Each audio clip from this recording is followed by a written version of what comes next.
Alang sa usa ka inahan na buhaton gyud ang tanan taliwa sa kalisod alang lang sa iyang mga anak.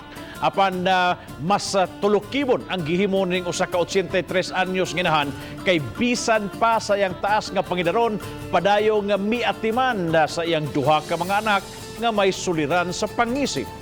Ang report ni Fimari Dumabog. Bisan sa edad nga 83 anyos, si Nanay Placida Dilantar may magluto og pagkaon, manilhig og uban pang buluhaton sa balay.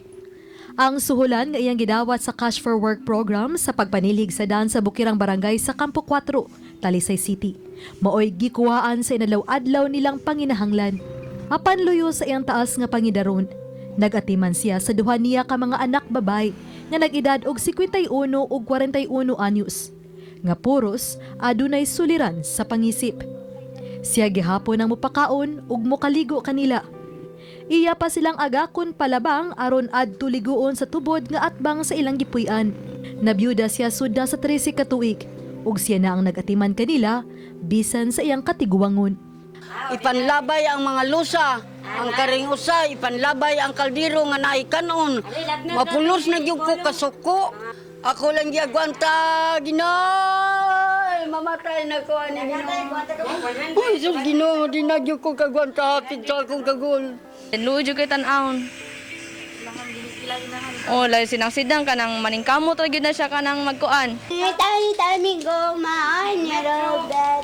Adunay higayon nga musukol kaniyang duha ug gani nahiktan niya kadiyot ang manghud kay mudagan sa daan nga hubo. Nabalaka siyang maligsan.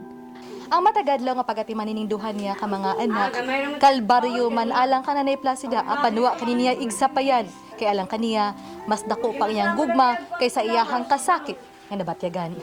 Anak yun. Anak ginako ang akong gugma. Bisag hapit na ko patyon sa kasuko, pero anak ginako. Mubalik yun ang akong kaluoy sa akong anak. Hello, boy, love. Except stepmother.